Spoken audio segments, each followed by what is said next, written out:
ఆంధ్రప్రదేశ్ రాజకీయాల్లో మరొక కీలక పరిణామం చోటు చేసుకుంది.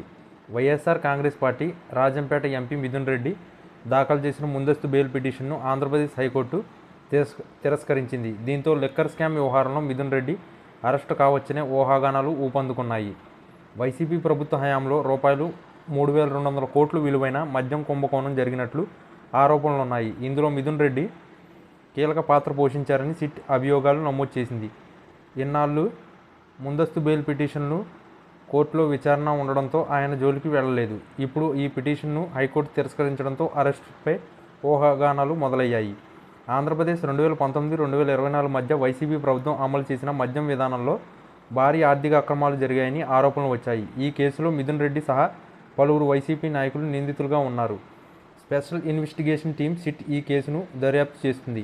మిథున్ రెడ్డి ఈ కుంభకోణంలో కీలక పాత్ర A4 పోషించారని సిఐడి తరపున న్యాయవాది సిద్ధార్థ లోద్రా హైకోర్టులో వాదించారు. అయితే మిథున్ రెడ్డి తరపు న్యాయవాది టి. నిరంజన్ రెడ్డి తమ కంప్లైంట్పై ఆధారాలు లేవని, ఆయన 3 సార్లు ఎంపీగా ఎన్నికైన వ్యక్తిగా దర్యాప్తుకు సహకరిస్తున్నారని వాదించారు. 2025 ఏప్రిల్ 3న ఆంధ్రప్రదేశ్ హైకోర్టు మిథున్ రెడ్డి దాఖలు చేసిన ముందస్తు బెయిల్ పిటిషన్ను తిరస్కరించింది. ఈ కేసు ఇంకా దర్యాప్తు దశలోనే ఉందని, విచారణ అధికారుల నుంచి ఎలాంటి పిలుపు ఆయనకు రాలేదని అప్పట్లో ప్రభుత్వం వెల్లడించింది. అయితే భవిష్యత్తులో పోలీసుల నుండి ఏదైనా చర్య ఉంటే మిథున్ రెడ్డి చట్టపరమైన రక్షణ కోరవచ్చని సూచించింది. ఆ తర్వాత ఆయన సుప్రీంకోర్టును ఆశ్రయించారు. మిథున్ రెడ్డిపై తొందరపాటు చర్యలు వద్దన్న సుప్రీంకోర్టు ఈ అంశంపైన కోర్టు మరోసారి విచారించాలని సూచించింది. దీనిపై విచారణ చేపట్టిన హైకోర్టు ఇప్పుడు ముందస్తు బెయిల్ పిటిషన్ను డిస్మిస్ చేసింది. దీంతో మిథున్ రెడ్డిని అరెస్ట్ చేసే అవకాశం దర్యాప్తు సంస్థలకు లభించినట్లు తెలుస్తుంది.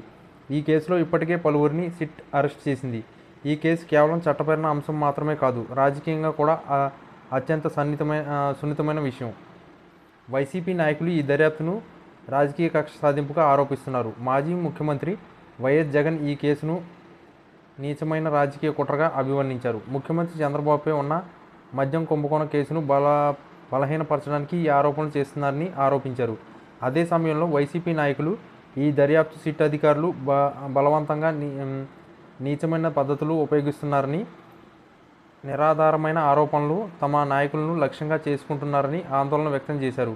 మరోవైపు రాష్ట్రంలో అధికారంలో ఉన్న టీడీపీ ఈ కేసును వైసీపీ పాలనలో జరిగిన అవినీతికి ఉదాహరణగా చూపిస్తుంది. ఈ కుంభకోణంలో ప్రముఖ వైసీపీ నాయకులు లంచాలు సేకరించి హవాలా ద్వారా డబ్బులను తరలించారని సిట్ ఆరోపించింది. ఈ కేసులో మాజీ ఎంపీ విజయసాయిరెడ్డి, మాజీ ఎమ్మెల్యే చెవిరెడ్డి భాస్కర్ రెడ్డి, ఇతర అధికారులు కూడా నిందితులుగా ఉన్నారు. హైకోర్టు తీర్పు మిథున్ రెడ్డి అరెస్టుకు మార్గం సుగమం చేసినప్పటికీ ఈ కేసు రాజకీయంగా మరింత ఉద్రిక్తతను సృష్టించే అవకాశం ఉంది. వైసీపీ ఈ దర్యాప్తును రాజకీయ ప్రతీకారంగా చిత్రీకరిస్తూ ప్రజల్లో సానుభూతిని సృష్టించేందుకు ప్రయత్నించవచ్చు. అదే సమయంలో ఎన్డీఏ కూటమి ఈ కేసును వైసీపీ అవినీతిని బయటపెట్టే అవకాశంగా ఉపయోగించుకోవచ్చు.